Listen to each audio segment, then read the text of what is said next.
Have a connection back with Brenda.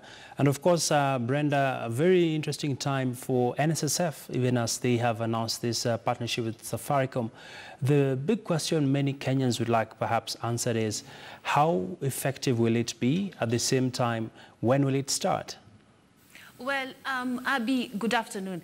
The contributions through the mobile wallet M-Pesa actually didn't start right now. It has been happening, but it's just that now all their systems, all their platforms across the country will now be cashless, which means that if you want to pay your pension contributions, you don't necessarily have to walk into the NSSF building in various counties across the country. What you can do is get the pay bill number, and you can directly pay through it and get a confirmation message through, of course, M-Pesa. Now, the reasons why this is happening right now is because of issues around transparency as well as accountability.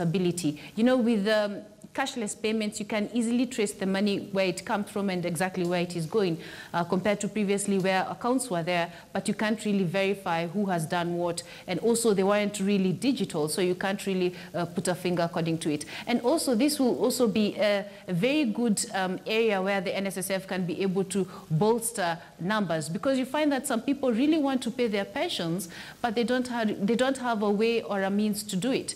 You find that someone has a business, or maybe it's in some remote rural area, and they're thinking, I can't go all the way to the government building or the government agency and go and make the payments. I might as well save it in my mattress or save it using other means. But now they're saying they're making it convenient, they're making it easier so that people can be able to sign up, people can be able to make their contributions more easier and safer at the same time. Abby? And Brenda, finally, just looking at the broader scheme of things, when it comes to people accessing their savings, it has been a constant challenge. We've had cases in the past where various contributors, when you go to collect your savings, it's not processed as promptly as it should. What were some of the sentiments that did come out from the various stakeholders that were attending this event? Did you sort of get a sense of how fast they'll be able to hand over your savings upon retirement?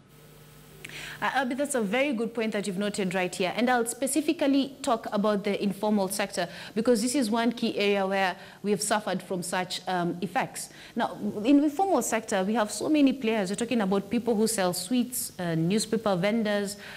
All these people don't really keep the required records. They don't keep accounting records. They don't have the financial papers that they are required, especially for business terms. And most of them, they will do the normal business transactions of reconciling statements. But they would, when they're remitting such funds as pension, they would put it as a by the way and not keep the records so that they can verify them at a later date. So you find that perhaps this month they're paying, next month they're paying, or they remember after 6 months and then they're paying.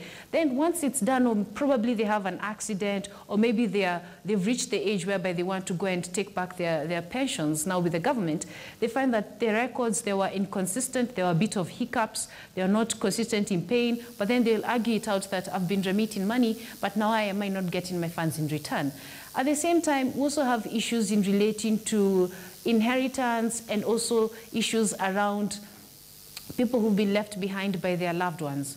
So you find that maybe this person was paying pension, but they didn't notify their families. So you find that they have the records, they have the information, but they can't trace the next of kin of who they can't give the pension money to.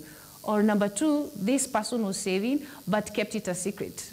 So maybe the dependents now who are supposed to get the money are not even aware that the money actually exists. So in such matters, you find that issues around not keeping the right records, and then number two, issues around secrecy when it comes to people who are contributing to this scheme in case of a death in the family, and also issues around just the knowledge around it.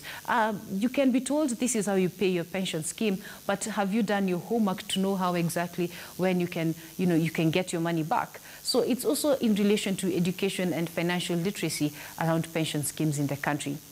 All right, thank you, Brenda. We do hope we shall see a spike in the numbers of Kenyans enrolling for this very important social security program. Thank you, Brenda.